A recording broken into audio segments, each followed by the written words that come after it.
Bonjour à tous, j'espère que vous allez bien. On se retrouve aujourd'hui pour une nouvelle vidéo sur Yesta et Benoît.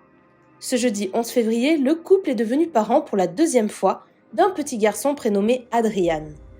Yesta et Benoît ont dévoilé ce week-end une première photo de leur fils. Et tout à l'heure, la jeune femme s'est confiée pour la première fois depuis la naissance de son deuxième garçon. Elle raconte en détail l'accouchement de rêve qu'elle a vécu.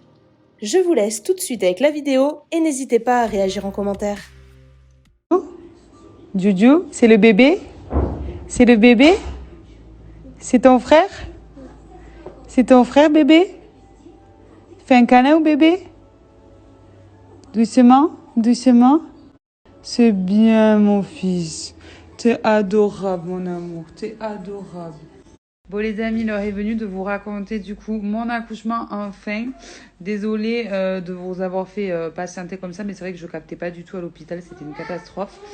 Donc du coup, j'en étais, donc vous savez que j'avais très peur d'être déclenchée. J'avais vraiment très peur d'être déclenchée. C'était ce que je voulais éviter au maximum parce que j'ai pas kiffé pour Julienne d'avoir été déclenchée, très honnêtement.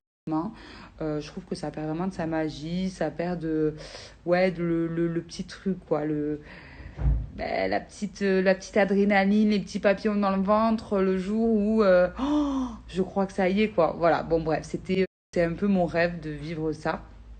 Et donc, voilà, Adriane m'a offert ce rêve.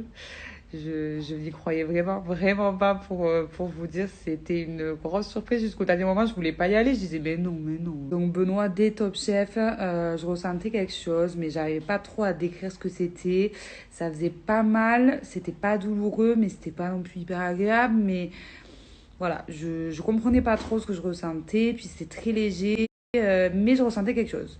Alors que j'avais jamais rien ressenti, ni pour Julienne, ni pour Adrien.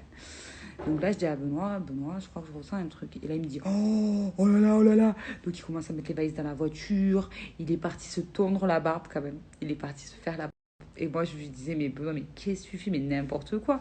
Il me disait, mais si, mais t'as jamais rien ressenti avant, là, c'est bon et tout.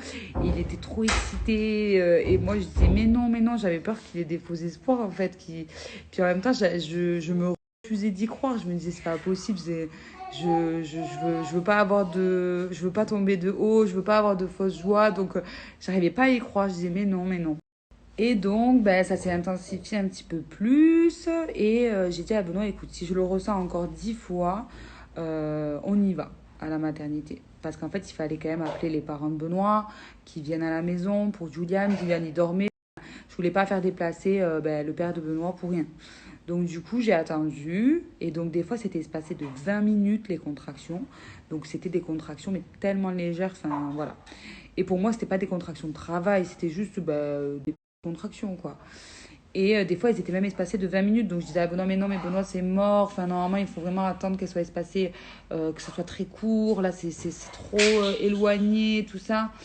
Et au bout d'un moment, Benoît, il m'a dit, écoute, t'es quand même ouvert à 2,5. Donc dans tous les cas, c'est ton deuxième. Donc dans tous les cas, on va voir. J'ai dit, bon, ok. Donc on a appelé le père de Benoît, il est arrivé. Et on est parti à la maternité. Alors moi, j'étais persuadée, hein, qu'on y allait pour rien. Mais persuadée.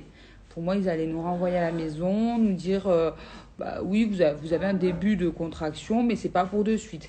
Mais par contre, j'étais contente parce que je me disais, ça veut dire que je serais certainement pas déclenchée parce que le déclenchement était prévu pour 10-15 jours après. Doucement, Juju.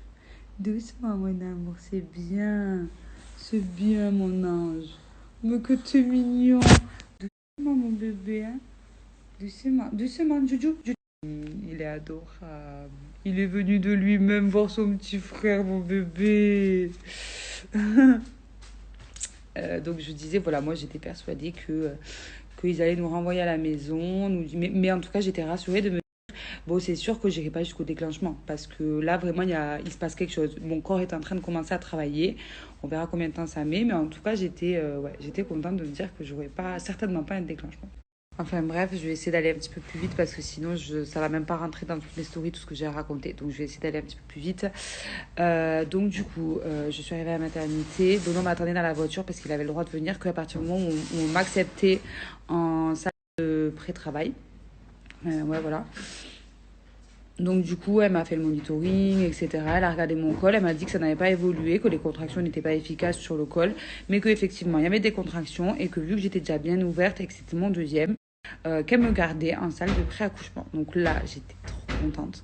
Je me suis dit, waouh, c'est ouf, c'est ouf. Donc là, je dis à Benoît, c'est bon, tu peux me rejoindre. Donc là, Benoît, il arrive, il non plus, il ne croyait même pas, il était choqué. Donc on était en salle de pré-accouchement. Donc j'ai fait du ballon, ensuite j'ai fait un bain et c'est vrai avec des huiles, etc. Et en fait c'est vrai que et il s'est avéré que ça a calmé les contractions. Donc là il était 3h30 du matin, Benoît il s'est endormi et là j'ai dit à la sage-femme bon ben je vais me coucher et on verra demain. Julian il est en train de se faire changer la couche, il déteste ça. Par contre, on est encore une fois sur une sacrée tignasse. Les cheveux plus clairs que ceux de Julian. Julian, ils avaient vraiment noir à la naissance. Et lui, il les a un petit peu... un petit peu des reflets blondinés quand même. Bravo, mon amour. T'es mignon. Aujourd'hui, c'est ta première journée en tant que grand frère. Et t'as 19 mois aujourd'hui, mon bébé. Doucement, hein. On est doux avec le bébé. Mon amour. 19 mois. 19 mois, le bébé d'amour. Oh oui, mon cœur.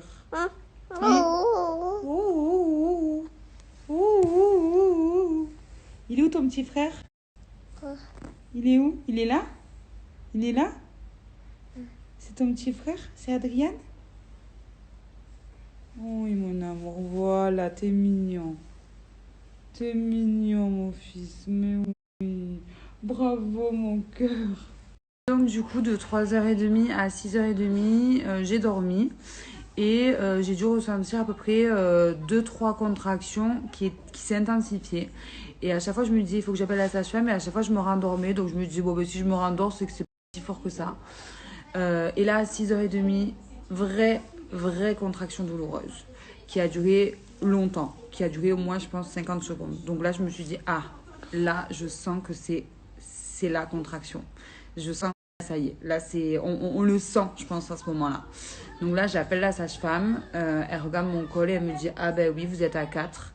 Elle me dit on va pouvoir poser la péridurale. Donc là, moi, trop contente parce que je pensais même jusqu'au dernier moment que le lendemain matin, ils allaient me renvoyer chez moi parce que les contractions s'étaient calmées. Et là, le fait qu'elle me dise on va mettre la péridurale, je me suis dit ah mais en fait c'est réel, en fait je vais vraiment accoucher aujourd'hui et je vais pas me faire déclencher. Et je vous jure que là j'étais trop heureuse. Donc du coup on va proposer la péridurale. Les contractions s'intensifiaient, se rapprochaient de plus en plus, mais c'était totalement gérable. Voilà, j'ai pas eu une seconde de grosse douleur. Voilà, c'est-à-dire que la péridurale a été posée tellement au moment parfait, mais vraiment au moment parfait, que le temps qu'elle fasse effet, donc oui, quelques contractions qui je serrais un peu les dents, mais franchement, mais par rapport à ce que j'ai vécu pour Julian, c'était rien, c'était tellement, mais tellement gérable. Et donc là, la péridurale, le temps qu'elle fasse effet, elle me dit on va regarder votre col du coup.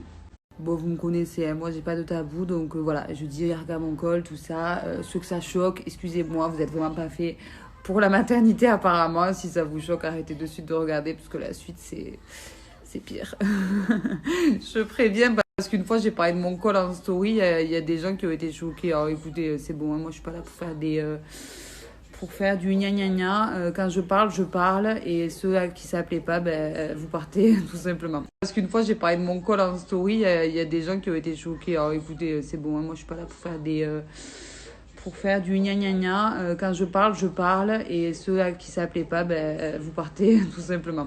Donc là, elle re-regarde mon col du coup, donc c'était à peu près 2 heures après que j'étais ouverte à 4 dans la salle de pré-accouchement pour vous faire un ordre d'idée. Le temps que la péridurale soit posée, etc., etc. Et donc, elle me dit, ah ben, ça y est. Elle me dit, il n'y a plus de col. Elle me dit, vous êtes à 10. Ça y est, Elle me dit, d'ici 30 minutes, vous allez rencontrer votre bébé. Alors là, avec Benoît, on est choqués, on était choqués, on était choqués. C'est allé tellement vite, c'est allé tellement vite. Incroyable. On n'a rien vu venir, on n'a rien vu passer. Il n'y a pas eu de douleur, il n'y a pas eu de souffrance. Tout s'est fait naturellement. Et là, elle nous dit, ça y est, dans 30 minutes, vous voyez votre bébé, quoi. Donc on a attendu un petit peu que la poche des os se perce toute seule pour que le bébé s'engage, s'il n'était pas encore engagé. Sauf que la poche des os ne se perçait pas, donc elle est venue, elle m'a dit bon, je vais percer la poche des os, comme ça le bébé va commencer à s'engager. Donc là, elle a percé la poche des os. Mon amour! Elle a percé la poche des os et en fait, en la perçant, elle m'a dit c'est incroyable. En la perçant, j'ai senti sa tête avancer et en fait, il s'est engagé direct. Dès qu'elle a percé la poche des os, il s'est placé. Elle m'a dit comme si il était gêné par la poche des os et qu'il attendait que ça, quoi. Donc là, déjà, on s'est retrouvés avec Benoît, tous les deux, à se dire déjà, même sans avoir vécu l'accouchement, déjà là, tout est incroyable. Déjà là, tout est incroyable. Tout se passe bien, on est serein, on est apaisé. Et par rapport à ce qu'on avait vécu pour Julienne, c'était déjà une victoire incroyable.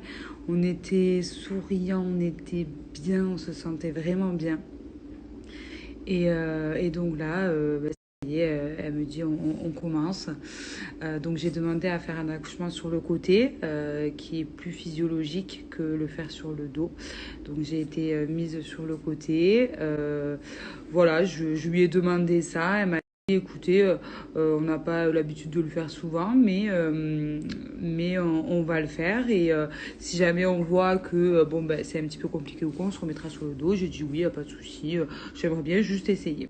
Après, par rapport à l'épisiotomie aussi, je lui ai de suite dit, écoutez, si vous devez faire une épisiotomie, faites-la, il n'y a pas de souci. Je veux vraiment éviter d'être déchirée.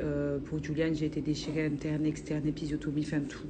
Et là, je lui ai dit vraiment, je préfère que ça soit bien fait proprement et qu'il n'y ait pas de déchirure. Donc, si vous pensez qu'il faut faire une épisiotomie, faites-la, il n'y a pas de souci. Donc, elle a bien entendu tout ce que je lui ai dit. Non, parce que des fois, ça fait peur, une épisiotomie, mais au final, vaut mieux que ça soit fait proprement plutôt que ça soit déchiré. Vraiment, si jamais vous n'avez jamais accouché ou que vous allez bientôt accoucher pour la première fois, en tout cas, moi, c'est le conseil que je vous donne, c'est de ne pas peur d'une épisiotomie parce que ça se recoue, ça se résorbe très bien. Enfin, voilà, il y a pas de raison d'avoir peur. Maintenant, les déchirures, c'est plus compliqué. Alors, en ce qui concerne l'accouchement, pour vous la faire grosso modo, ça a duré à peu près 3-4 contractions. Il faut savoir que par contraction, on pousse 3 fois. Donc, ouais, 3-4 contractions, pas plus. Ça a été très rapide. La péridurale, elle était tellement bien posée que je sentais tout, mais sans aucune douleur. Sans aucune douleur, mais je sentais absolument tout. Le passage du bébé, quand je poussais, quand voilà, je sentais mes contractions. Et ça, c'est que je n'avais pas vécu pour Juliane. Pour Juliane, j'étais totalement anesthésiée à 100%. Donc, je ne sentais rien. Et franchement, c'est dommage. C'est dommage parce que c'est pas la même chose, c'est pas le même vécu, le même ressenti. Et le central, je n'ai eu aucune déchirure, aucune épisiotomie. Nada. L'accouchement s'est fait dans la douceur la plus totale, dans la sérénité, dans le bonheur, C'était un moment incroyable, mais incroyable. Et franchement, cette sage-femme qui m'a accouchée, qui s'appelle Carole, je ne l'oublierai jamais de ma vie. Jamais de ma vie. Elle a été extraordinaire. Elle m'a très bien épaulée. Elle m'a aiguillée. Elle a été à l'écoute. Franchement, elle a marqué ma vie, cette Carole. Je m'en souviendrai toujours. Donc voilà, accouchement sur le côté, en 3-4 contractions, sans aucune douleur, aucune épisio, aucune déchirure. Il est sorti et là on me l'a donné contre moi et je l'ai vu et j'étais trop heureuse, j'étais en pleine forme parce que pour Juliane pareil, j'ai fait une hémorragie, je me suis évanouie, je pouvais pas le prendre peau à peau, je pouvais pas l'allaiter et donc là en fait j'ai vécu mon après accouchement avec mon bébé contre moi. De suite il a voulu téter donc j'ai pu lui donner le sein et c'était incroyable. C'était magique, c'était magnifique.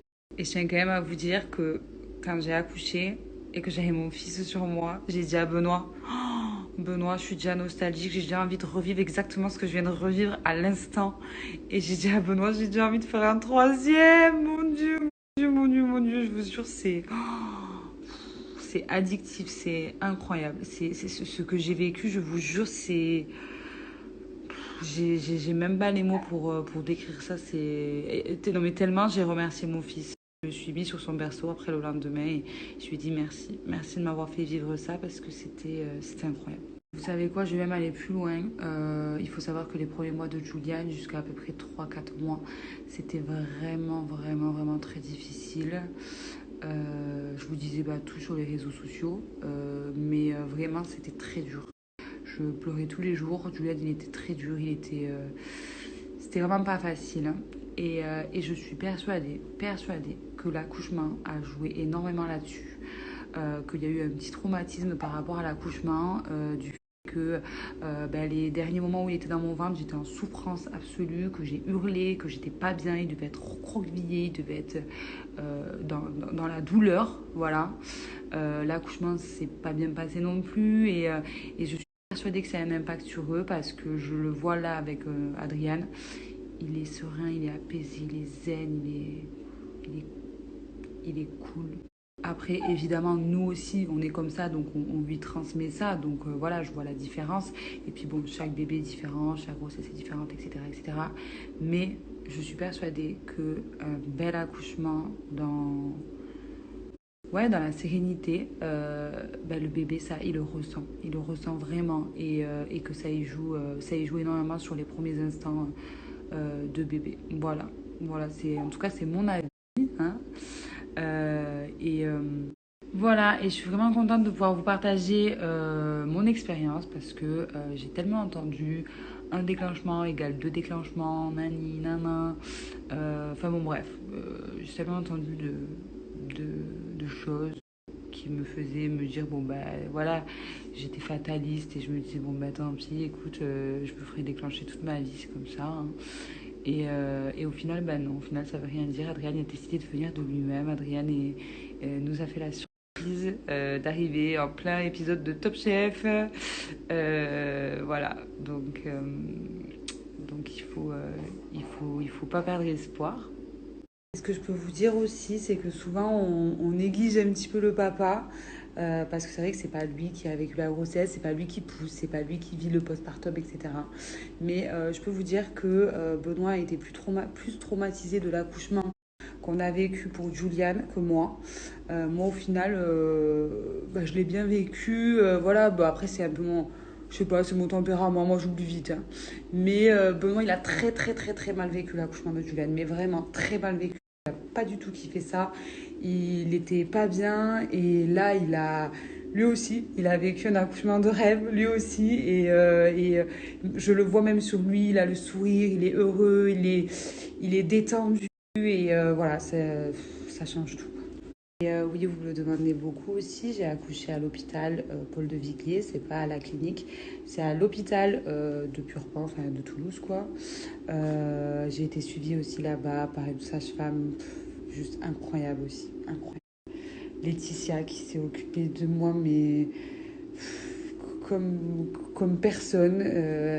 Franchement, j'ai eu affaire qu'à des personnes en or, en or.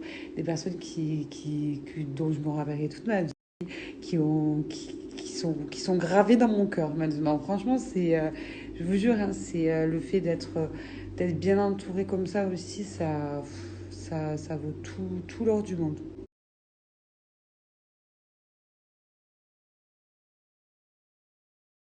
Donc pour la fameuse question, est-ce qu'ils se ressemblent? Alors honnêtement, je trouve qu'ils se ressemblent comme deux gouttes d'eau. Mais Adriane est née en tout cas cheveux relativement blonds foncés, blonds. Alors que Julienne avait les cheveux noirs. Adrienne a les yeux bleus pour le moment. Alors oui, je sais, les yeux, ça va évoluer, nanana. Mais en tout cas, Julienne avait les yeux noirs. Cheveux noirs, yeux noirs pour Juliane. Et donc Adrien, pour l'instant, yeux bleus et cheveux blonds. Et la peau plutôt blanche rosée, plutôt comme moi. Alors que Julien, il était déjà plus typé. Il était comme Benoît un peu plus. Voilà, donc j'ai l'impression que c'est les mêmes, mais pas les mêmes couleurs. Après, à voir comment ça va évoluer. Mais sinon, c'est la même tête, la même tête.